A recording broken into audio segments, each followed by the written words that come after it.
디모데전서 2장 13절에서 15절까지 제가 읽습니다. 이는 아담이 먼저 지음을 받고 이와가 그 후며 아담이 꾀임을 보지 아니하고 여자가 꾀임을 보아 죄에 빠졌음이니라. 그러나 여자들이 만일 정결로서 믿음과 사랑과 거룩함에 거하면 그 해산함으로 구원을 얻으리라. 아멘. 종교개혁자 존 칼빈 목사님의 디모데전서 강의 19번째 시간입니다. 읽어갑니다. 하나님께서는 여기에서 당신의 사도의 입을 통해서 여자들에게는 가르치는 직분을 금지하셨지만 드보라에게 허락하셨던 것처럼 몇몇 여자들에게 이러한 은혜를 베푸셨던 일을 혹자는 이상하게 여길지도 모릅니다. 우리가 알고 있는 대로 드보라는 여선지자였을 뿐만 아니라 하나님의 백성들을 다스리기도 했습니다. 그래서 얼핏 보면 거기에는 모순이 있는 것처럼 보일지도 모릅니다. 여자들에게 가르치는 직분을 금지하셨다. 그런데 여선지자 드보라가 있지 않는가? 디모데전서 2장에 보면 2장 12절 여자의 가르치는 것과 남자를 주관하는 것을 허락지 아니하노니 오직 조용할지니라.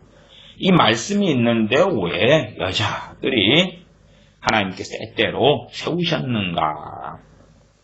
그에 대한 이야기를 합니다. 잘 들어보시면 상당한 지각과 이해를 얻을 수 있으실 거라 생각합니다.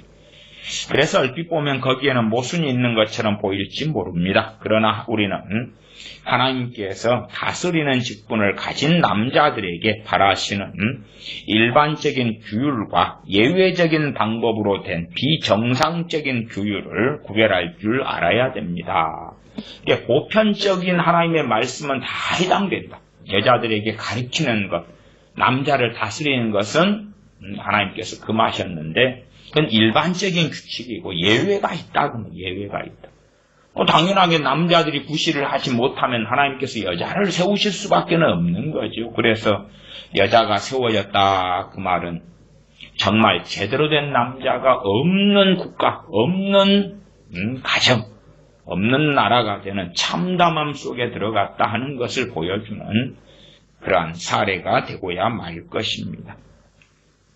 일반적인 규율이 있고 예외가 있다 그 말. 예외는 예외인 것이에요. 기적이 있고 일상이 있지만은 기적은 기적인 것이에요.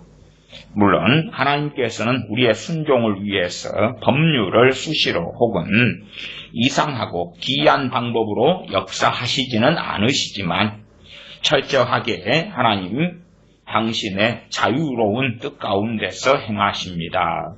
하나님 말씀에 하나님을 가둘 수는 없다 그 말이에요. 말씀 위에 하나님이 계셔요. 왜냐하면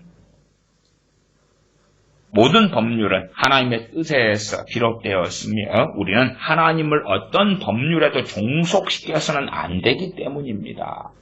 대한민국의 헌법과 법률이 있다면 그 헌법과 법률을 국민이 만들지만 헌법과 법률 혹은 법률을 만드는 국회의원들도 그 법률 안에 종속이 된단 말이에요.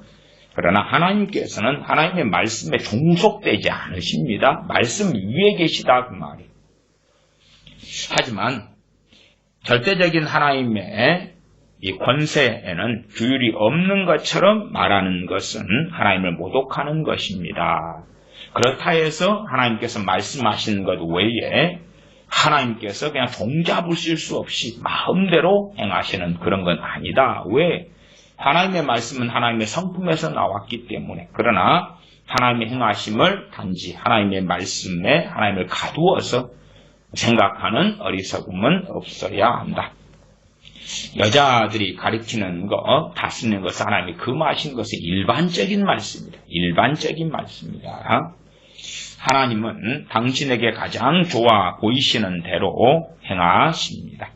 이렇게 해서 우리는 하나님께서 어떻게 당신의 백성들을 다스리는데 한 여자를 사용하게 되었는지를 알게 되었습니다. 지금 여선지 드보라 이야기를 하고 있습니다. 하나님께서는 이러한 방법을 통해서 남자들을 부끄럽게 하고 그들에게 모욕을 주려고 하셨다는 것을 알아두어야 합니다. 하나님께서 여자로 주의 종을 세우시고 선지자를 세우시고 사역자를 세우시는 것은 남자들을 모욕하시는 것이 너희들이 얼마나 어리석고 너희들이 얼마나 소경되었고 남자 너희들이 얼마나 다스리는 일을 하지 못하건대 내가 여자를 세웠겠느냐 하시는 거란 이야기입니다.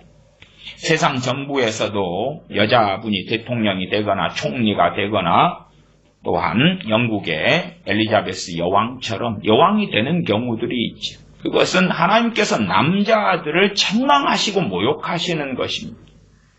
너희들이 얼마나 어리석고 오만해서 하나님께서 주신 다스리는 그 위치에 하나님이 세우시지 못할 정도로 되고야 말았다 그 말이에요. 우리나라 같은 경우도 박근혜 전 대통령이 대통령으로 세워졌습니다. 모든 권세는 하나님께로부터 나왔다 그 말이에요. 그러나 여자가 다스리는 위치에 세워졌다는 것은 남자들이 제구시를 못할 정도로 완악해졌고 어리석어졌고 미련해졌다는 그 열매인 것이다 그 말이에요. 하나님께서는 여자들을 세우시는 방법을 통해서 사역자의 자리에 가르치는 자리에 하나님이 세우시고 다스리는 자의 자리에 세우심을 통해서 남자들을 부끄럽게 하고 그들에게 모욕을 주려고 하셨다는 걸 알아두어야 합니다. 그래서 회개해야 되는 거예요. 여자들이 지도자의 자리에 서는 걸 볼 때 회개해야 되는 거예요. 회사도 마찬가지 아닙니까? 여자가 사장의 자리에 대표이사의 자리에 서고 학원 재단이사장의 자리 등등에 섰을 때에 남자들이 왜 저 여자들은 하나님께서 금하신 자리에 서느냐 하면 안 되는 것이에요. 모든 권세는 하나님께로부터 나오는 걸 인정하고 오히려 우리 남자들이 제대로 하나님 앞에 살지 않고 있음을 회개해야 되는 것이다. 그 당시에는 그들 중에는 여선지 드보라 때 그들 중에는 그 일을 막기 합당한 권위 있고 위험 있는 남자가 없었습니다. 예를 들어 만약 하나님께서 돌로 말을 하게 하신다면 그것은 자연의 질서를 왜곡하는 것이 아닙니까? 그러나 하나님은 그렇게 하실 수 있는 거예요. 돌은 말하는 생물로 하나님이 안 만들어 놓으셨죠. 그러나 하나님은 그 위에 계시기 때문에 하나님은 때로는 돌을 통해서 말하게 하시고 말 못하는 나귀를 통해서 말하게 하시는 하나님이시에요. 하지만 그렇게 하신 것은 하나님께서 남자들에게 내리시는 정죄입니다. 만약 세상 사람들이 아무 말도 하지 않고 서로 놀라서 서 있기만 할 뿐 어느 누구도 감히 말을 하려고 하지 않는다면 하나님께서는 한 바보를 세워서 말을 하게 하실 것입니다. 마땅히 해야 되는데 하지 않을 때에 하나님께서 한 바보라도 세우실 것이다. 지혜가 있을 것처럼 보이는 자들이 입을 다물고 당연히 말해야 할 때에 벙어리가 되기 때문에 하나님께서는 이러한 방법으로 여자들을 다스리는 자리에 세우시는 그러한 방법 등으로 남자들을 조롱하시며 또한 그들을 나무 토막과 돌처럼 만들어서 그들에게 생명과 감정이 없는 것처럼 만드십니다. 하나님께서는 벙어리의 입을 열어서 그들이 지은 죄와 비행은 물론 사람들의 눈에 뜨이지 않았던 죄와 잘못된 것까지도 책망함으로 그들을 조롱하고 부끄럽게 만드셨습니다. 가난한 자들, 어리석은 자들 택하서 있는 자들, 부한 자들을 부끄럽게 하려 하신다. 그러므로 교회가 속박을 당하고 거기에 아무런 소망이 없을 그 당시에 하나님께서 드보라를 세우신 것은 남자들에게 그들의 태만을 일깨워 주려는 것임을 알아야 합니다. 그러나 하나님께서는 이 기본 질서를 바꾸려고 하지는 않으셨습니다. 그 예외적인 상황이지 기본 질서를 바꾸신 건 아니다 그 말이에요. 그러므로 하나님께서 우리가 지켜야 할 법률을 만드시고 당신의 능력을 특별히 역사하셔서 평범한 일로 여겨지지 않는 일을 행하셨지만 하나님은 어떤 면으로도 당신 자신에게 거슬리지 않으신다는 것을 우리는 쉽게 알 수 있습니다. 복음의 초기에는 하나님께서 성령님을 통해서 남자들에게 하신 것처럼 여자들에게도 능력을 주셨습니다. 사도행전 8장 같은 경우에 베드로와 요한 사도가 안수함에 성령님을 누구나 다 받는다고, 오직 성령님이 너에게 임하시면 너희가 권능을 받고, 남자나 여자나 할 것 없이 다 권능을 받았다고 말이에요. 마가의 다락방 120문도를 생각하면 우리가 정확히 알 수가 있죠. 성령님이 임하여 권능을 주시는 것은 뭐 하라고요? 그 권능을 가지고 일하라고 주시는 거지. 일하라고. 여자들 가운데서는 사도행전 21장처럼 애언의 영을 가지고 있는 이도 있었습니다. 빌립 집사님의 딸들로서 처녀로 애언하는 딸들이 4명, 딸 4명이 있는데 처녀로 애언하는 자들이었다. 그리고 이것도 사도 바울이 말했던 내용에 위배되지 않습니다. 왜? 남자들이 변변치 않으니까 하나님 여자를 세우시는 거예요. 예외인 거예요. 예외. 일반론이 아니고. 일반론이 아니고. 그래서 사실은 여성 사역자들이 너무 많이 세워진다 그러면 저는 그리 말씀드리는 거예요. 그 중에 상당수는 자의적으로 부르심 받지 않고 서는 거예요. 예외는 사실은 그리 많지 않아. 예외가 어떻게 반반이 되겠습니까? 반은 하나님이 세우고 반은 예외로 일어나는 게 어디 있겠습니까? 그러지 않은 거예요. 하나님께서 여성 사역자를 세우셔도 예외적으로 세우시는 거예요. 일반론은 그렇지 않고. 그러나 그러기 때문에 그렇게 생각외로 많을 수는 없다. 그까지는 말씀을 드립니다. 다시 말하면 비록 하나님께서 빌립의 딸들에게 애언 은사를 주시긴 했지만 또한 그들은 회중에게 말씀을 전할 직분을 받지는 못했습니다. 그들이 여자들과 함께 있을 때에는 그들에게 주어진 은사를 발휘하게 했습니다. 이제 칼 목사님 해석이에요. 그 처녀 딸로 애언하는 빌립 집사님의 딸들이 여자들과 함께 있을 때는 주어진 애언 은사를 발휘하게 했다. 가정에서 여자가 남자보다 지혜롭다면 여자가 가정을 다스리는 것이 순리입니다. 남자가 정말 하나님께 굴복할 때에 다스리는 사명을 받았으니까 여자보다 잘 다스리는 게 맞잖아요. 근데 남자가 너무 변변치 않으니까 여자가 가정을 다스려야 될 수밖에 없는 비극이 일어나는 거예요. 그냥 일어나는 거. 남자가 교만하고 그러면 하나님께서 다스리는 그 지혜와 지각을 안 주실 거 아니에요. 남자가 다스리는 것은 사명이에요. 사명인데 하나님과 대적하면 그 사명을 감당할 지혜와 지각과 능력이 올 수가 없잖아요. 그러면 그 민난 남자보다 여자가 더 지혜로운 거예요. 여자가 다스리게 되는 거예요, 가정을.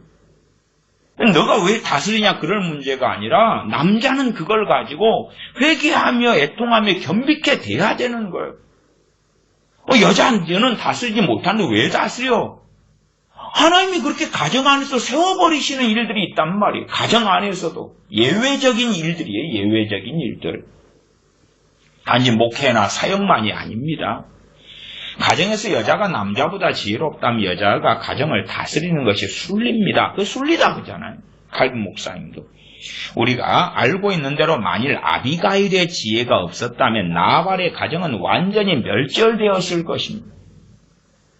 그때는 아비가일이 지혜를 발휘하잖아요. 이것도 한편으로 다스리는 양상 중에 하나이기도 하지요. 그리고 이와 같은 일이 종종 있을 수도 있습니다. 남자가 미련하고 지혜가 없고 못 다스리니까 여자가 지혜를 발휘하고 슬기롭게 해가지고 가정을 잘 돌아가게 해야 된다 그 말이에요. 그래서 돕는 대필이 있는 거죠. 생각해 보세요. 남자가 병원에 입원했으면 남자가 해야 될 일을 아내가 할 수밖에 없잖아요. 그런 것들처럼 그러합니다. 그러므로 이러한 은사를 받은 여자들은 주어진 임무를 가장 겸손하게 정결로 완수하는 것이 마땅할 것입니다. 또 만약 남편에게 부족한 점이 있다면 아내는 그것을 보충해 주어야 합니다. 그렇기는 하지만 하나님께서 제정하셨던 그 규율은 준수되어야 합니다. 특별한 하나님의 부르심이 아니면 이 일반적인 상황에서는, 심지어 어떤 분이 여자 목사로 부르심 받았다 해도 이게 가정에서는 남편이 다스리는 거다 그 말이에요. 그냥 강간을 이용해가지고 남편은 교인이 되기 때문에 남편을 이렇게 책망하고 저리 책망, 고의적 의도적으로 그래서도 안 되는 것이에요. 또 만약 남편에게 부족한 점이 있다면 아내는 그것을 보충해 주어야 합니다. 그렇기는 하지만 하나님께서 제정하셨던 그 규율은 준수되어야 합니다. 이것이 우리가 본문 말씀에서 배워야 할 내용입니다. 그러므로 사도 바울이 여기서 지적한 대로 여자는 순종하고 조용해야 한다고 결론을 내립시다. 특별한 상황 성령이 역사하시고 이끄시고 그건 예외적인 상황이 될 거 아니에요. 그때는 말해야 돼요. 성령이 역사하시면 말해야 돼요. 그러나 성령님께서 말하라고 항상 여자분들에게 역사하시는 건 아니잖아요. 그렇기 때문에 일상적으로는 조용하고 배워야 한다. 순종해야 한다. 그러나 성령님이 역사하시면 말해야 돼요. 돌들도 말해야 돼요. 창조 섭리하고 어긋나지만 돌들의 하나님이 말하게 하시면 닭이다면 닭이 꼬끼어 소리를 내는데 하나님께서 나귀처럼 말 못하는 나귀에게 말하게 하시는 특별한 사건처럼 닭에게 사람 말로 말하라고 하나님이 역사하시면 말해야죠. 그런 것처럼 여자들도 성령님께서 그들을 이끄실 때는 가정 속에서 예외적인 상황들이 일어날 때에 목소리를 높여야 하는 건 당연한 것입니다. 그때도 조용하고 잠잠하면 안 되지요. 안 돼요. 이것이 우리가 본문 말씀에서 배워야 할 내용입니다. 그러므로 사도 바울이 여기서 지적한 대로 여자는 순종하고 조용해야 한다고 결론을 내립시다. 사도 바울이 이것을 논제로 삼은 것은 여자들은 오직 순종할 뿐 말할 수 있는 권한이 없기 때문에 가르치는 책임과 직분을 맡아서는 안 된다는 걸 보여주기 위해서입니다. 특별한 예외로 하나님이 세우시는 건 그건 하나님께 세우시는 걸 따라 해야 되고 그것은 남자들을 책망하는 거고 남자들이 잘못된 자리에 서 있다는 걸 보여주시는 거고 그런데 일반적으로는 가르치는 책임이나 직분을 여자는 맡아서는 안 된다는 것이에요. 그러나 부르심 받았으면 해야 되는 거예요. 맡은 자들에게 구할 것은 충성이기 때문에요. 교회의 목사는 총리의 지시를 받지 않습니까? 정치적으로 또 사회적으로는 목회자라 할지라도 권력자들, 통치자들의 지시를 받아야 한다. 사람이 한 분야에서는 다스림을 받고 또 다른 분야에서는 다스려지는 것도 이상한 일이 아니라는 것입니다. 우리는 하나님께서 이 두 가지, 즉 세상적 통치기구인 국가와 영적인 통치기구인 교회를 어떻게 분리해 놓으셨는지 압니다. 공직의 자리를 맡아 다스리는 총리들에게 하나님께서는 당신의 백성을 통치할 검을 주셨습니다. 그리고 목사들과 사역자들은 그 지체이기 때문에 총리에게 순종해야 합니다. 그렇지만 예레미야 1장 10절 말씀처럼 내가 너를 열방 만국 위에 세웠다는 말씀과 같이 목사들과 사역자들은 덕과 하나님의 이름에 관한 한 이 세상의 모든 고관들보다 더 높습니다. 세상적으로는 세상의 통치자들이 목사들도 사역자들도 통치자고 순종해야 돼. 사역자들 주의 종도 위에 있는 권세들에게 순복하라 말씀을 들어요. 그러나 하나님의 말씀에 있어서 하나님의 이름에 관한 한 덕, 진리에 관한 한 세상의 모든 고관들보다 높기 때문에 목회자가 높기 때문이 아니라 하나님의 말씀이 우선되기 때문에 말씀 앞에는 세상의 고관들도 말씀 앞에 하나님 앞에 순종해야 한다. 그러므로 하나님의 말씀을 전하는 사역자들에 대해서 말하자면 그들은 인간적인 면으로는 법률을 지켜야 하고 총리에게 순종해야 하며 총리를 존경해야 합니다. 그러나 그들이 섬기는 주인은 모든 피조물을 주관하는 권세를 가지신 왕 중의 왕이시라는 걸 기억해야 합니다. 세상을 통치하는 총리들에게 또한 법률을 지켜야 하고 총리에게 순종해야 하고 존경해야 하지만 그럼에도 목사와 사역자들은 진실로 섬기는 주인이 왕 중의 왕이신 하나님이시다는 걸 기억해야 합니다. 그들이 주님의 하나님의 이름으로 말한다는 것과 또한 그들이 전하는 교훈은 자기 자신을 뽐내려 하는 자들의 지배와 구속을 받지 않는다는 것을 알려주어야 합니다. 또 그들로 하여금 사도 바울이 고린도후서에서 고린도후서 10장 5절입니다. 하나님을 아는 것을 대적하여 높아진 것을 다 파하고 모든 생각을 사로잡아 그리스도에게 복종케 한다고 말한 것을 명심하게 하십시오. 따라서 남자는 어떤 면에서는 복종을 해야 하고 세상의 권력자들, 권세자들에게, 통치자에게 또한 남자들도 말씀 앞에서는 말씀을 바르게 사역자가, 말씀을 맡은 자가 전할 때에 복종해야 하고 다른 면에서는 다스려야 합니다. 어디에서요? 가정에서는. 그러나 여자에 관해서는 사도 바울이 앞에서 언급한 대로 하나님께서 어떠한 방법으로도 패하지 않고 세상 끝날까지 지속되어야 할 규례를 정해놓으셨습니다. 남자는 여자의 머리가 되도록 지음을 받았고 여자는 남자에게 순종하도록 지음을 받았기 때문에 큰 자나 작은 자나 다 같이 이것에 순종해야 합니다. 여자로서 귀부인이든 종이든 누구든지 하나님께서 남자를 머리로 정해놓으셨기 때문에 순종해야 한다. 그러나 만약 남자들이 처신을 잘못하면 가정뿐만 아니라 사회에도 큰 혼란이 일어날 것이고 더욱이 영적인 세계뿐만 아니라 육신적인 세계에도 그럴 것입니다. 하나님께서는 우리 가운데 자리를 잡으시고 우리를 통제하고 다스리실 뿐만 아니라 우리가 아무 쓸모가 없다는 것을 교훈하시려고 우리를 버리시고 이사야 선지자를 통해서 말씀하신 대로 여자들과 아이들로 다스리게 하실 것입니다. 그러니까 남자들이 악하고 완악하고 어리석어지면 이사야 3장 4절 말씀처럼 아이들을 통하여 다스리게 하실 것이다. 아이들에는 여자아이도 있겠죠. 남자아이도 있을 것이고. 이사야 3장 4절 말씀을 읽어보면 그가 또 아이들로 그들의 방백을 삼으며 적자들로 그들을 다스리게 하시리니 적자들이나 아이들은 비슷한 단어입니다. 철부지들, 그 다음에 어린 아이들, 안 좋은 말로는 애들, 그냥 세상적으로 애새끼들 그 말을 쓰죠. 그래서 그런 어투도 번역이 되기도 합니다. 이 세상에서 남자들이 제대로 통치와 다스림을 못할 때에 그래서 어떤 나라들 역사적으로 그런 일이 있지 않았습니까? 왕이 세워졌는데 이스라엘도 그런 일이 있었어요. 남한국 유다가 있었고 그러지요. 어린애가 왕인 거예요. 어린애가. 이 세상에서 5살이 왕이 되고 3살이 되고 8살이 되고 그런 역사적 선례가 많잖아요. 대신에 이제 그런 어린 아이들이 제대로 통치를 못하기 때문에 그런 어린 아이의 삼촌이 섭정을 한다든지 엄마가 섭정을 한다든지 그런 사례들이 있죠. 그럼 왕은 그 어린 아이들이요.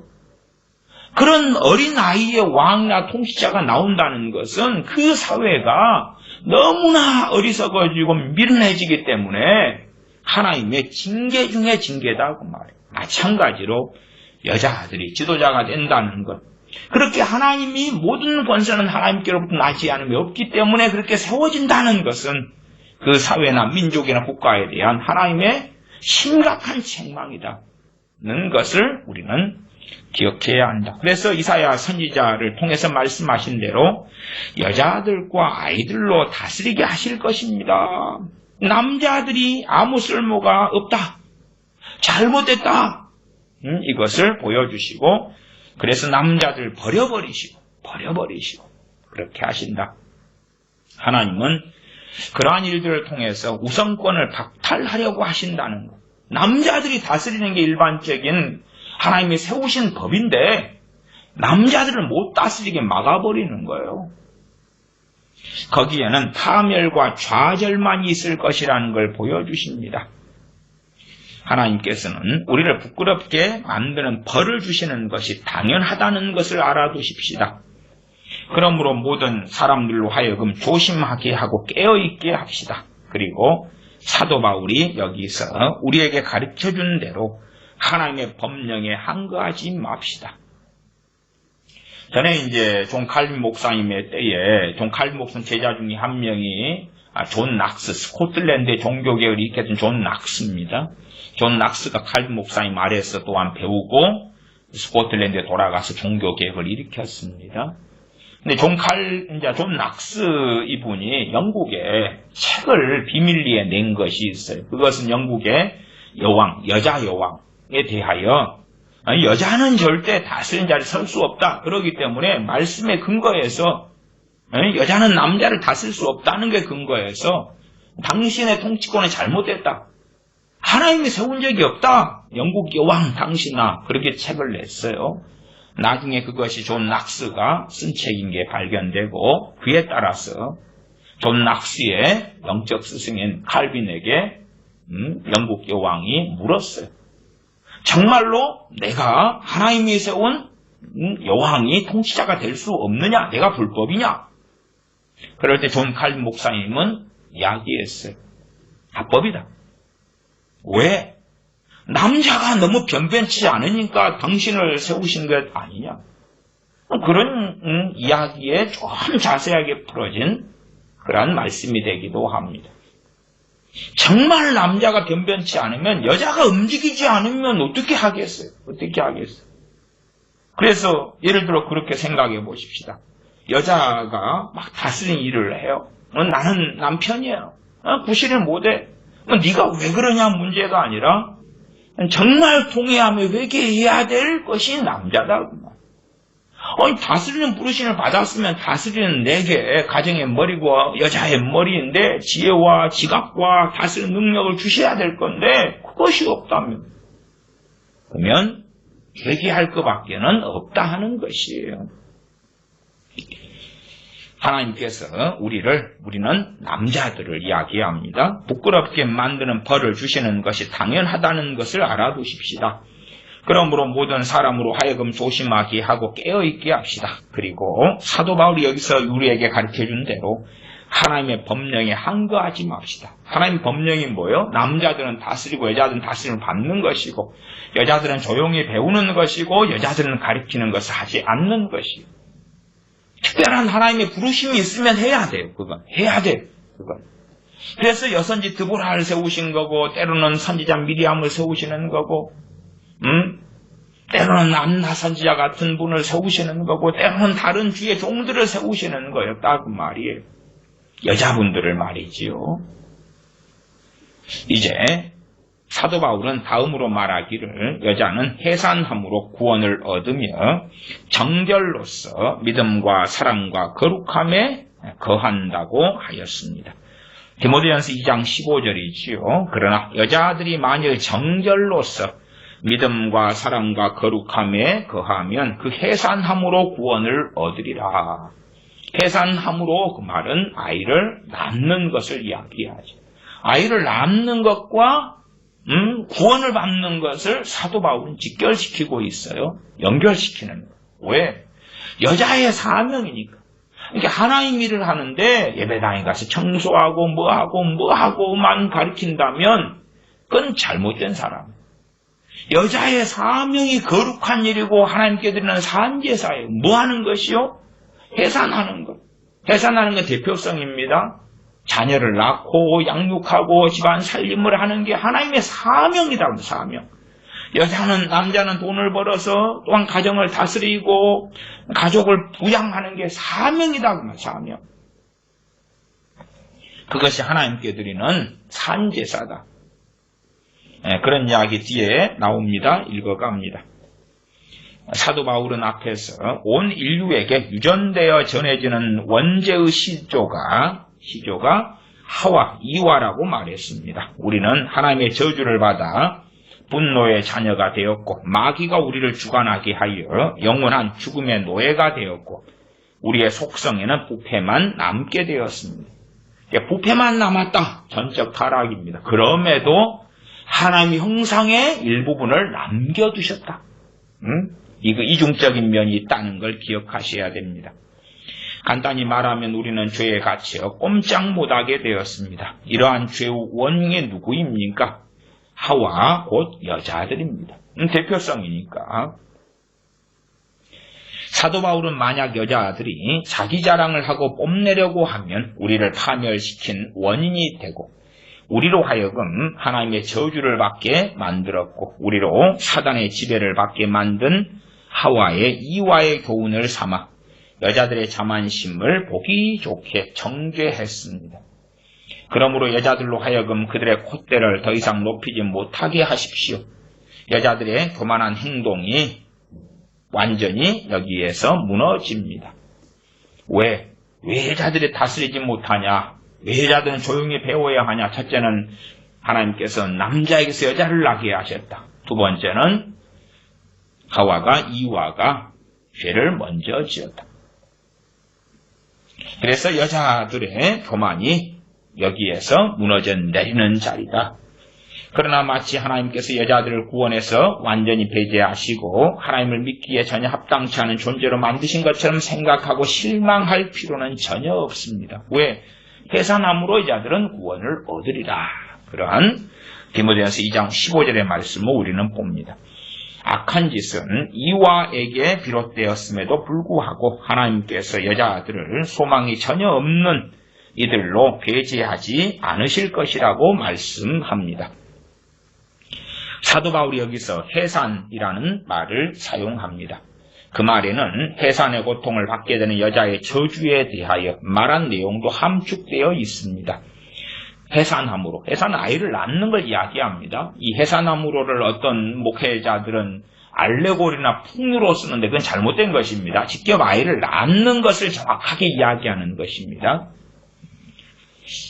해산의 고통을 받게 되는 여자의 저주에 대하여 말한 내용도 함축되어 있습니다. 여자들이 임신을 하게 되면 많은 고통과 여러 가지 괴로움을 겪게 됩니다. 특히 그들은 입맛을 잃게 되고 그 밖에 많은 후유증을 갖게 됩니다. 그리고 무엇보다도 그들은 아이를 낳는다는 것이 얼마나 고통스러운 일인가를 알게 됩니다.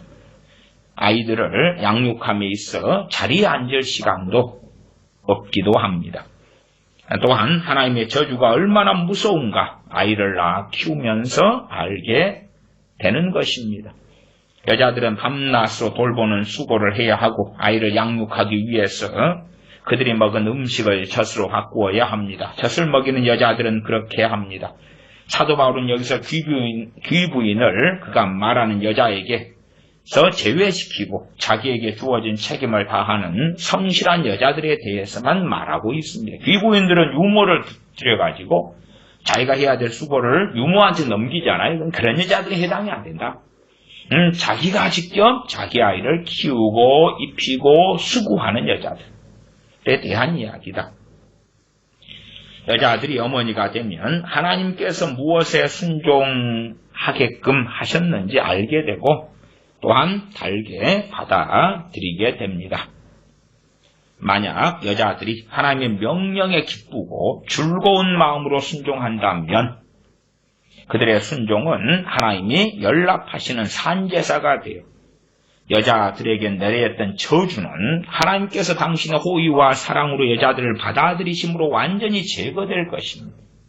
여자들이 하와가 이와가 범죄함으로 함께 그 범죄 속에 들어가서 해산하고 또한 남자의 다스림을 받고 가르치지 못하고 오히려 조용히 배워야 되고 그런 형벌이 떨어졌는데 그걸 하나님 앞에 순종함으로 잘 감당한다면 하나님께서는 당신의 호의와 사랑으로 여자들을 받아들이심으로 완전히 그 저주는 제거될 것입니다.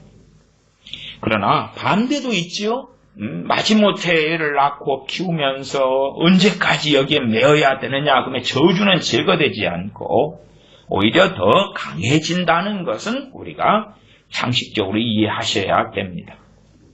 물론 이방인과 믿지 않는 여자 중에도 훌륭한 어머니가 있고 가족을 위해서 기꺼이 고통을 감수하는 여성이 있습니다.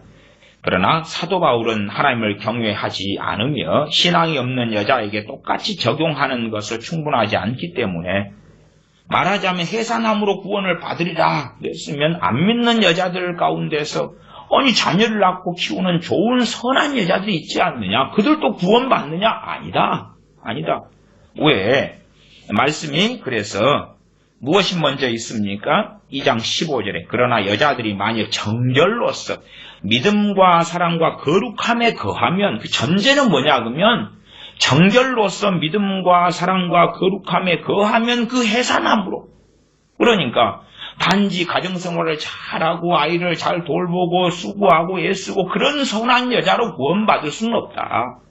그것은 믿음에서 나와야 되고 사랑에서 나와야 되는 거다. 하나님을 경외하면서 나와야 되는 그 해산하는 수고와 하나님을 경외함으로 가정에서 자녀를 돌보고 가정 살림을 하고 하는 것이 하나님께 드리는 산제사지. 하나님을 경외함 없는 그러한 선한 여자로서 선한 어머니로서 선한 아내로서 살아가는 것은 하나님 앞에는 일고의 가치 자체가 없다고 말입니다. 그래서 여자들에게는 믿음과 사랑이 있어야 하고 경건한 생활을 해야 하고 앞에서 말한 대로 정결을 지켜야 한다고 말씀하는 것입니다.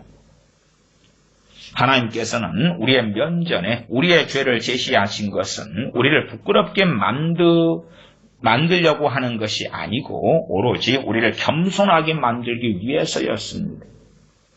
그렇게 하지 않으셨다면 우리 안에는 뻔뻔스러움이 남아있을 것입니다. 그러므로 하나님께서 남자들과 여자들을 짝을 지어 주셨고 우리에게 압력을 사용하셔야 했습니다. 왜냐하면 그렇게 하지 않으면 우리 안에 있는 자만심과 거만을 시정하기가 어렵기 때문입니다.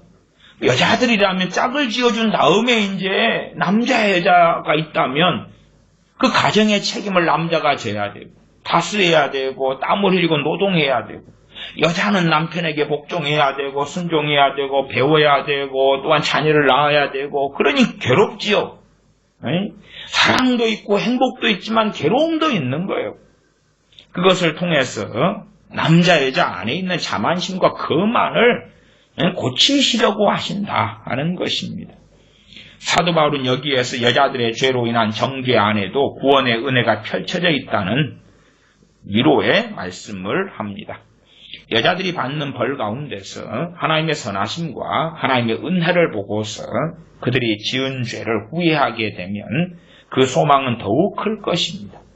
여자들이 받는 벌이 가정살림하는 것, 그것도 사명이기도 하고 벌이기도 하고 또한 자녀를 해산하고 낳는 것, 수고하는 것, 사명이기도 하고 때로는 벌이기도 하고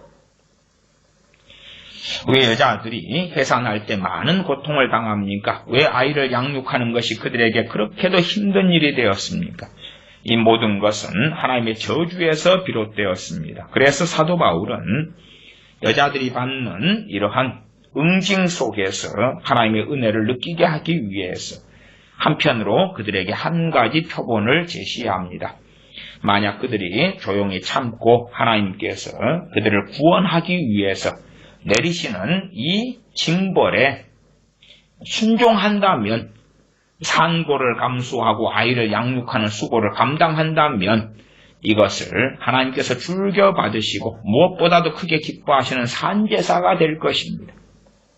어리석은 또한 완악한 어떤 목회자들은 가정에서 하나님께 드리는 산제사를 드려야 될 여자분들을 뽑아내가지고 이상한 프로그램과 일을 만들어서 그것이 하나님을 섬기는 거다고 거짓부렁을 합니다.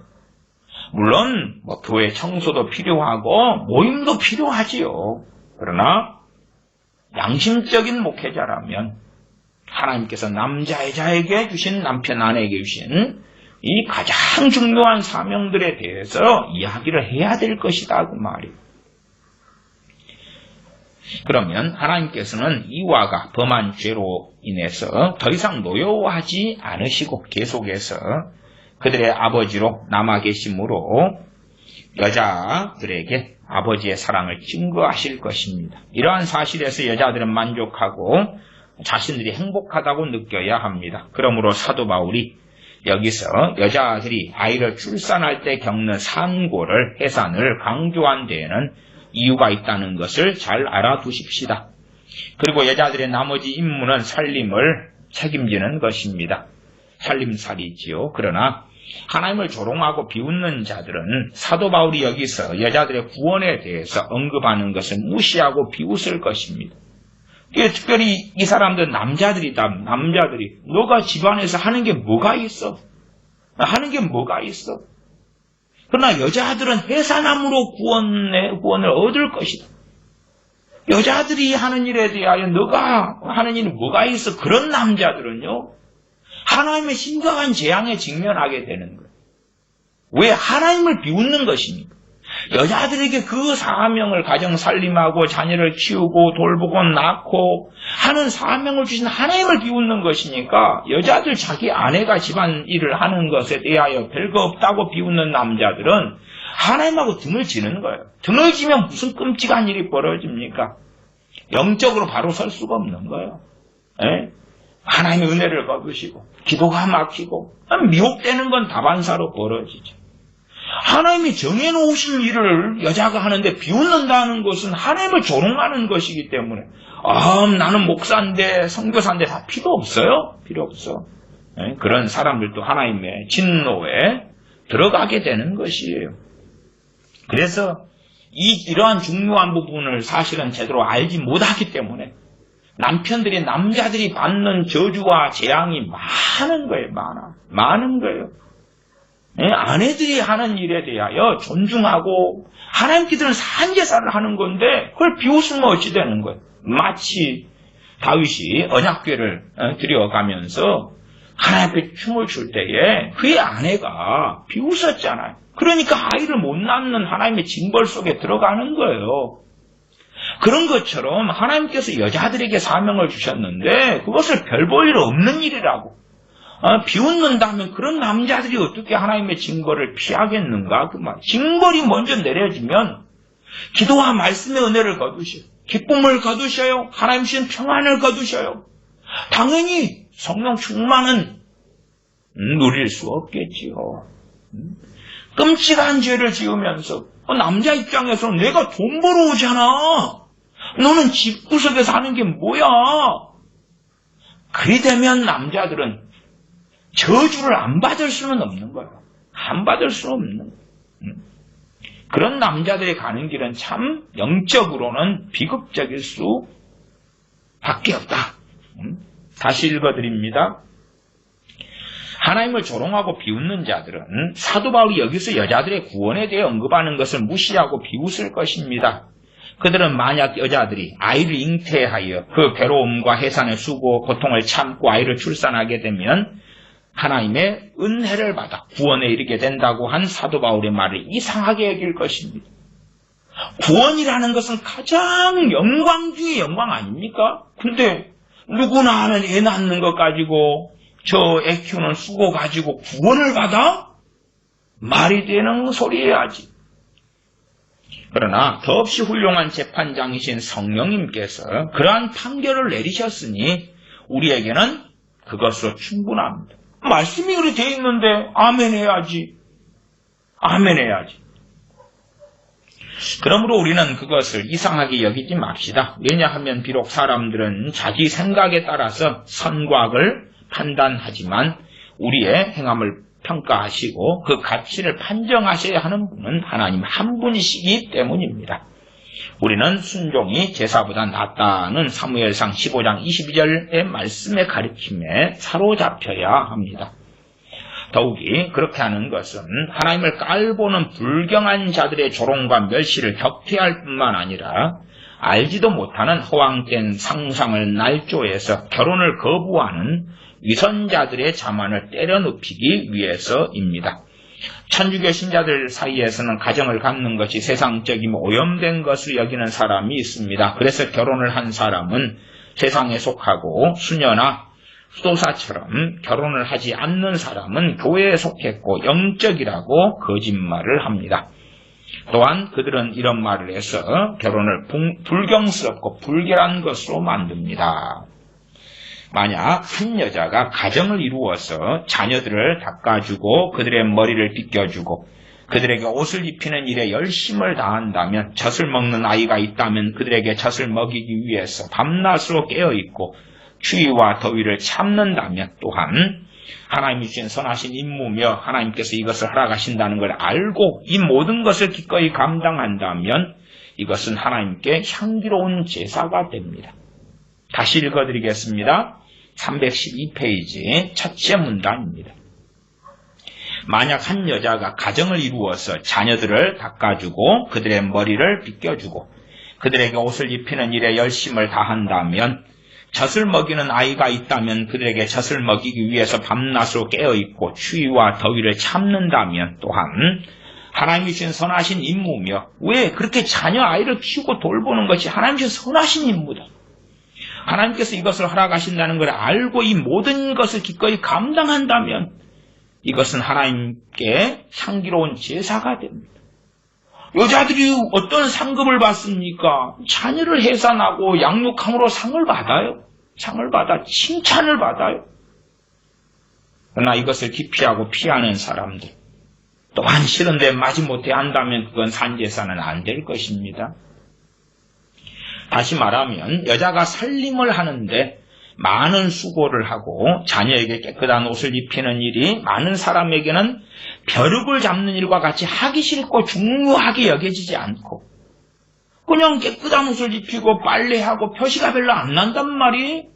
뭐가 중요해? 아이가 머리에 이가 있으면 찬빗으로 빚어서 이를 빼내고 씻겨주고, 사람들은 그걸 하찮게 여긴단 말이에요. 남자들은 더 그러겠지요. 아이를 씻기는 것이 돈이 나오는 게 아니잖아. 나는 노동해서 돈을 벌어오는데 너는 아이를 씻기고 옷 갈아입히고 세탁하는 거, 그 돈이 뭐가 나와? 하찮게 여긴단 말이에요. 주로 남자들이 그렇게 하죠. 그들에게 아무 가치가 없어 보일지도 모릅니다. 하지만 하나님께서는 그러한 것들을 대단히 귀하고 존귀하게 여기시기 때문에 오히려 그것은 하나님께서 즐겁게 간합하시는 산제사가 됩니다. 다시 반복해서 갈빈 목사님이 정확하게 지금 설교하고 있는 것입니다. 사람이 하나님의 부르심에 따르지 않는다는 것은 하나님께 항쟁하는 것과 마찬가지입니다. 여자는 여자의 부르심, 남자는 남자의 부르심이 있어요. 물론 남자가 경제적인 능력이 없다면 여자가 함께 해줄 수밖에 없는 참 슬픈 일이 존재하기는 합니다. 하나님께서 우리 한 사람 한 사람에게 각자의 부르심에만 부름받은 직분에 따라서 명령하신 것을 지키는 것이 우리의 참된 규율입니다. 여자는 해산함으로 구원에 이르리라. 여자의 참된 사명, 해산하는 것, 자녀를 양육하는 것, 가정 살림을 하는 것, 그 안에 해산함으로 안에 다 들어가 있지요. 하나님을 경외함으로 그러한 일을 감당한다면 그건 하나님 앞에서 큰 상급이 되는 거예요. 요즘에는 하나님 일을 갖다가 그냥 교회에 많은 프로그램 만들어 놓고 그것으로 탈바꿈 시키는데 전혀 아니란 이야기는 안 하겠습니다. 많은 가장 중요한 본질의 사명을 이야기하지 않는다면 거짓말쟁이가 될 것입니다. 그러므로 여자들로 하여금 이것을 지향해야 될 촛대로 삼게 하고, 비록 세상 사람들이 그들에게 관심을 가지고 있지 않을지라도 야, 그거 너희들은 별 볼 일 없어. 식모살이나 하고 사냐? 그렇게 말하겠지요. 네, 그들이 이 세상을 사는 동안에 그 일에 전념하라고 하나님께서 명령하셨기 때문에 그들은 그것을 지킨다고 말하게 하십시오. 너는 왜 청소만 하고 빨래만 하고 애만 키워? 그 여자들은 내 인생에 뭐가 있나? 애들이 다 크고 이제 떠나면 나는 내 인생은 어디 갔나? 사명을 잘 감당한 거예요. 애들이 떠날 때 되면 어쨌든 내 품 안에 있을 때 가장 중요한 자녀를 키우고 먹이고 입히고 씻기고 하는 가장 중요한 사명을 잘 감당한 것이에요. 그 사명의 일부분이 이제 끝난 거지요. 끝난 거. 물론 자녀들이 떠난 다음에도 엄마들은 또한 자녀들을 계속하여 챙기겠지만 그럼에도 이제 그건 부수적인 것이 좀 남은 거겠죠. 여자들은 이것을 계기로 삼아서 부지런해야 합니다. 더욱이 그들에게 맡겨진 책임을 다하여 직분을 완수하게 되면 하나님께서는 그것을 기쁘게 받아들이십니다. 직분이 뭐예요? 직분이 엄마들의 직분이 무엇인가? 남자들은 그것을 대수롭지 않게 여기고 자기들만 대단하다고 주장합니다. 여자들 가운데서도요, 남자들이 하는 일을 더 부럽고 밖에서 사업하고 성공하고 남자들이 제대로 못하거나 때로는 남편이 없어서 가장의 책임까지 져서 어쩔 수 없이 하는 것은 그것도 귀한 일이 됩니다. 그러나 그렇지 않고 자기가 하는 자녀를 키우고 돌보는 것을 하찮게 여기는 여자들. 그래서 밖으로 나가서 명예를 얻고 존경을 얻고 돈을 벌고 성공하는 걸 추구하는 여자들은 하나님하고는 등을 돌리게 되는데, 등을 돌려가지고 은혜 생활을 하는데 끊임없는 걸림이 돼요. 하나님과 계속 평행성을 그리게 돼요. 진보가 없어요. 믿음에 있어 성장과 진보가 없어요. 성경 공부를 아무리 많이 하고 심지어 신학 공부를 하고 직분 목사가 되고 전도사가 되고 선교사가 돼도 이상하다 그렇게 여기게 될 거예요. 저는 종종 살아오면서 여자분들 가운데서 참 밖을 향한 어떤 명예욕, 성공 욕망에 잡힌 여자분들을 봐요. 물론 크리스찬들이죠.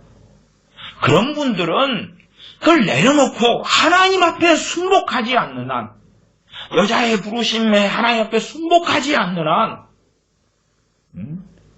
하나님과 그 은혜 속에, 하나님과 동행하는 속에 들어가지 못해요. 남자들은 여자들의 일들을 대수롭지 않게 여기고 자기들만 대단하다고 주장합니다. 가정부의 역할을 하고 물레질을 해서 실을 짜는 일 외에 여자들이 할 수 있는 일이 더 있습니까? 라고 남자들이 물을지 모릅니다. 사실 여자들의 물레질과 자녀들을 돌보는 일에 대해서 말할 때에 그것을 비웃고 멸시하는 바보들이 많이 있습니다. 그런데 하나님, 하늘에 계시는 재판장이신 하나님께서 뭐라고 말씀하십니까? 하나님께서는 여자들이 하는 그러한 일들로 인하여 크게 기뻐하시고 그것을 간합하시고 당신의 장부에 기록해 두신다고 말씀하셨습니다. 그러므로 비록 세상 사람들이 여자들이 맡은 직분을 멸시하더라도 여자들로 하여금 그들의 임무를 완수해서 기뻐하게 하십시오. 그러나 남자들도 그것을 통해서 가르침을 받아야 합니다. 여자들이 자신의 젖을 빨려서 자녀들을 키우고 자녀들을 닦아서 깨끗하게 해주고 또한 해산하는 괴로움을 겪을 때에 그들은 구원을 받습니다. 마찬가지로 남자들도 자신의 가족들을 먹여 살리기 위해서 수고를 하고 내가 얼굴에 땀을 흘려야 살 수 있다. 창세기 3장 19절 말씀처럼 수고할 때에 구원을 받게 됩니다.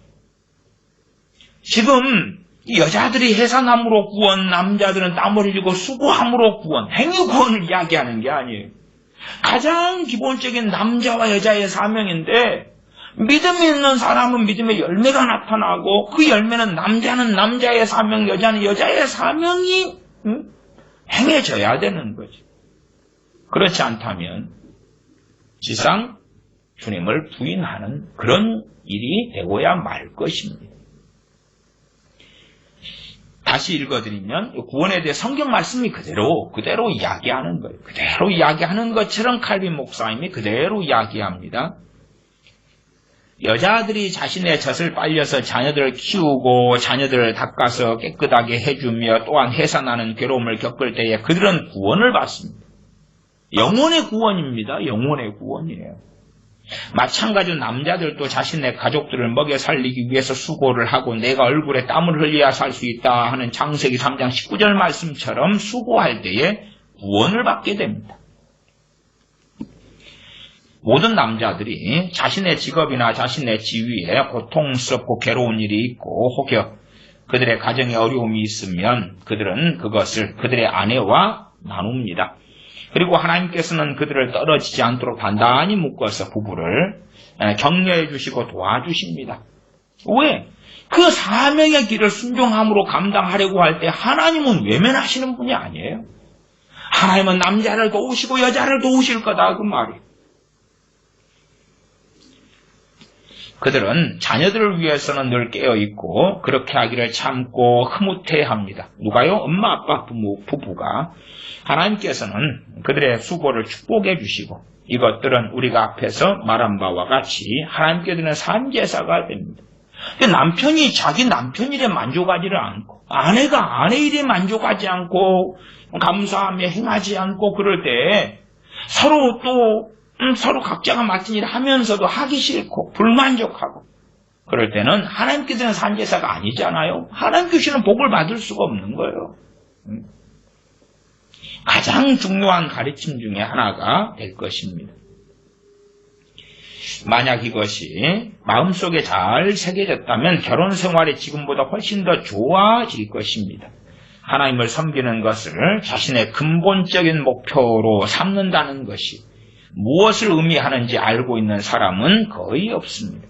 하나님을 섬기는 것, 남자는 남자로 하나님을 섬기는 것, 여자는 여자로 하나님을 섬기는 것, 여자가 하나님을 섬기는 것은 자녀를 가정에서 아내로 해산하고 키우고 돌보고 집안 청소하고 살림을 하고 음식을 만들고 하나님을 섬긴다는 게 뭔지를 아는 사람이 거의 없습니다. 그렇잖아요?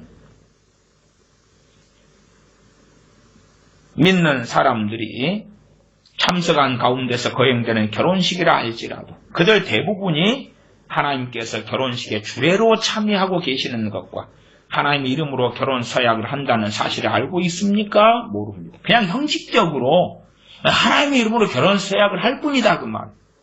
그러나 하나님께서 그 서약을 받으시고 들으시고 또한 실제로 그들 눈에 보이지 않다 할지라도 하나님께서 결혼에 주례로 참여하시는 것을 아는가? 모른다.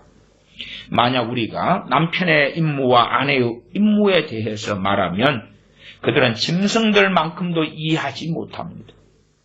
크리스천들에게 남편의 임무, 아내의 임무를 이야기하는데 짐승들만큼도 이해를 못한다. 짐승들은 그냥 별로 못 배워도 본성 본능에 따라서 움직이잖아요. 이게 못 알아듣는데도 본성에 따라 어느 정도 한단 말이에요. 짐승들은 그보다도 못한다. 남편과 아내는 교화를 받을 만한 말을 듣게 되어도 뒤로 돌아서면 곧바로 모든 것을 잊어버립니다. 만약 대부분의 사람들이 사도 바울이 여기에서 우리에게 가르쳐준 교훈을 비웃고 남자들은 온갖 방탕한 짓에 빠지고 여자들은 나태하여 모든 수고가 면제되기만을 바란다면 모든 사람이 멸망하게 될 것입니다. 여자들이 아이고 나는 언제 이 살림살이를 그만 살게 돼? 애들을 나는 언제쯤에나 해방되어서 자유롭게 골프도 치고 다니고 또한 여행도 다니고 애들은 짐덩어리야. 애들이 짐덩어리로 느끼는 사람은요 하나님에게서도 멀어지는 거예요. 하나님에게서도 멀어져요. 왜? 사명을 감당하지 않으려면서 하나님과 어떻게 동행하고 주님 안에 어떻게 거하냔 말이에요. 그럴 수 없는 거예요. 그럴 수 없어요.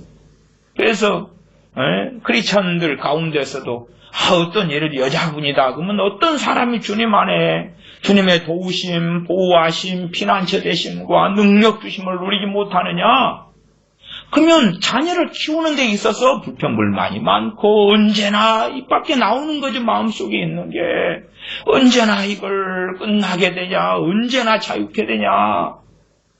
그렇다면 하나님께 주시는 은혜와 도우심은 여자로 살아가면서 받기도 어려울 뿐만 아니라 심지어는 하나님과 멀어지게 될 것이다. 멀어지게 될 것이다. 여자들은 나태하여 모든 수고를 면제받기만을 바란다면 모든 사람이 멸망하게 될 것입니다. 우리는 그런 사람들처럼 되지 않기 위해서 조심하고 하나님께서 행하라고 하신 그 일에 전념하십시다. 우리는 우리가 지음을 받은 목적을 알아두십시다. 하나님께서 우리에게 지워주신 멍에를 감당하는 방법을 배웁시다. 우리 주님께서도 나의 멍에를 메고 내게 와서 나의 멍에를 메고 배우라 그랬잖아요. 그 멍에는 아버지 하나님의 말씀이에요. 다시 말하면 하나님이 우리에게 주신 소명을 따르도록 하십시다. 이상은 여자들이 해산함으로 구원을 얻으리라고 한 사도 바울의 말씀과 관련해서 우리가 명심할 내용을 요약한 것입니다. 사도 바울은 앞에서 믿음과 사랑과 성화와 정절이 하나님을 믿는 신자와 믿지 않는 불신자를 구별하는 도구가 된다고 말씀합니다. 2장 15절에 그러나 여자들이 만일 정절로서 믿음과 사랑과 거룩함에 거하면 그 해산함으로 구원을 얻으리라. 믿는 사람은 이것을 가지고 있고 믿지 않는 사람은 가지고 있지 않겠죠. 물론 믿는다고 하면서도 이 믿음, 사랑, 또 성화, 정절이 무엇인지 모르는 사람도 있을 것입니다. 불신자 가운데서도 선한 여자들을 발견할 수 있습니다. 그들은 겉으로는 자신이 하나님의 교회의 지체라고 주장하는 여자들보다 더 선한 여자들이라고 할 것입니다. 그러나 여자들이 살림살이와 관련된 의무를 이행하고 가정을 위해서 수고를 한다는 것만으로 충분하지 않습니다. 하나님을 경외하는 가운데 하는 거지.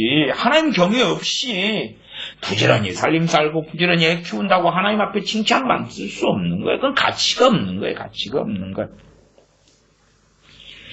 신앙생활을 하지 않지만 세상적으로 칭찬을 받을 만한 가치가 있고 이와 같은 미덕을 겸비하고 있는 여자들은 얼마든지 많이 있습니다. 하지만 여자들이 살림살이를 위해서 그러한 고생을 하는 것이 중요한 것이 아니라 믿음과 사랑이 그것보다 우선해야 한다는 걸 알아둡시다. 믿음과 사랑에서 나오는 그 해산하는 수고지요. 다시 말하면 그들은 반드시 경건한 여자여야 합니다. 그들은 하나님을 경외하는 마음으로 다스림을 받아야 하고 우리가 말했던 정절이 있어야 합니다. 그들에게는 사치나 거치대를 좋아하지 않는 정절한 자세가 있어야 합니다. 불신자와 이단자들이 선한 가정주부의 일을 다했지만 하나님을 귀하게 여기지 않아 기대에 결코 부응하지 못한다면 그것은 덕으로 인정받을 가치가 없다는 것을 우리는 알아두어야 합니다. 아무리 선한 가정주부의 일을 해도 하나님을 경외하지 않는다면 그것은 가치가 없다 그 말입니다. 만약 여자가 자녀를 해산하고 그들을 양육하기 위해서 고생을 한다면 그것은 산제사가 됩니다. 왜 그렇습니까? 그 여자는 죄에 대한 응징이 대단히 무겁다는 것을 알고 겸손해졌기 때문입니다. 겸손이 죄에 대한 징벌이에요. 징벌. 겸손히 해산하고 자녀를 양육하고 키우고 수고하라 그 말이에요. 또한 그 일이 하나님을 경외하는 산제사가 된다.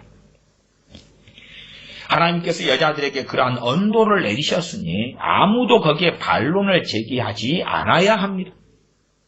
그러나 그러한 복종이 없다면 모든 것은 연기에 불과할 것입니다. 연기에 불과할 것, 연기. 그냥 연기가 날아가지요. 그러므로 우리가 할 수 있는 가장 훌륭한 일도 믿음에서 나오지 않는다면 아무 가치가 없을 것입니다. 하나님께서 그것을 책망하신다는 것을 알아두십시다. 왜냐하면 믿음은 좋은 열매를 맺게 하는 뿌리고 그러한 뿌리가 없다면 그럴듯해 보이는 거칠애일 뿐이고 믿음 안에서 확실히 설 수 없기 때문입니다. 따라서 우리는 사도 바울이 여기서 믿음이라고 한 말을 헛되이 더한 것이 아니라는 것을 알아두십시다.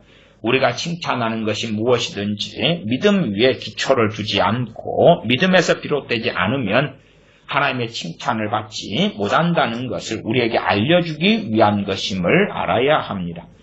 사도 바울은 믿음에 대해서 언급한 후에 항상 믿음과 연결되는 사랑과 경건에 대해서 이야기합니다. 우리가 세상적인 가증스러운 것을 거절하고 하나님께 헌신하는 것을 어떻게 보여줄 수 있습니까? 바로 믿음으로 보여줄 수 있습니다. 무엇이 우리를 형제와 자매처럼 묶어줍니까? 바로 하나님께서 우리를 당신의 자녀로 택하셨기 때문입니다. 무엇이 우리를 어리석은 짓에서 빠지지 않게 하고 정결을 지키게 합니까?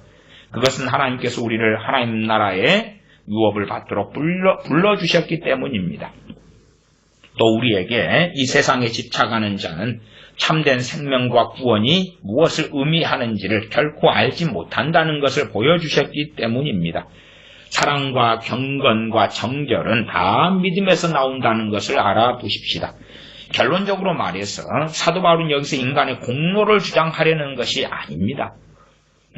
해상한다는 그 공로로 구원받는다는 그런 것을 이야기하는 게 사실상 아니다.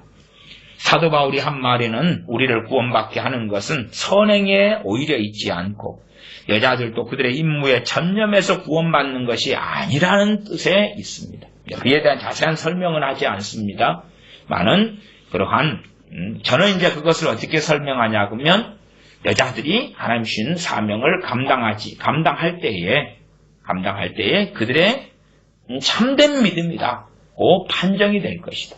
그러나 그 사명을 감당하지 않을 때에 물론 처녀로 사는 경우들이 고린도전서에 있습니다. 그 말고 일반적으로 가정 살림을 하는 여자분들, 남자는 남자도 여자는 여자들, 하나님을 경외함으로 그 길을 걷는 것이 올바른 믿음의 결과고 믿음의 열매고 그들은 알곡으로 판정 날 것이다 하는 것입니다. 행위 구원에 대한 이야기가 전혀 아니다. 제가 첨부합니다. 그러므로 사도 바울이 여기서 그런 말을 한 것은 오로지 남자나 여자나 똑같이 그들이 맡은 책임과 임무를 성실하게 완수해야 한다는 것을 우리에게 알려주기 위해서라는 걸 알아두십시다. 해산함으로 구원을 얻으리라.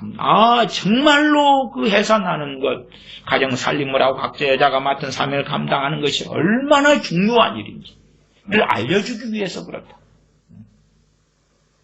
만약 우리가 공로를 내세우고 그 공로로 인해서 의롭게 된다면 그것은 사도 바울이 한 말씀을 왜곡하는 것이 될 것입니다. 그러니 하나님의 긍휼하심과 우리의 죄를 깨끗이 씻기 위해 예수 그리스도께서 흘리신 피로 구원받는 것을 우리는 만족하고 감사할 뿐입니다. 우리 주 예수 그리스도께서도 하나님이 이러한 방법을 통해서 우리를 구원으로 인도하신다는 걸 아시고 기꺼이 십자가의 고통과 고난을 감수하셨습니다. 하나님께서 우리를 구원으로 인도하실 때에 우리는 구원을 받을 자격이 있다고 말해서는 안 될 것입니다. 오직 우리 주 예수 그리스도를 통해서 하나님께서 우리를 구원하신 그 큰 사랑을 베풀어 주신 것입니다. 기도하겠습니다. 아버지 하나님, 여자들의 사명, 나아가 남자들의 사명에 대하여 그것이 또한 하나님께 드리는 산제사임을 살펴봅니다.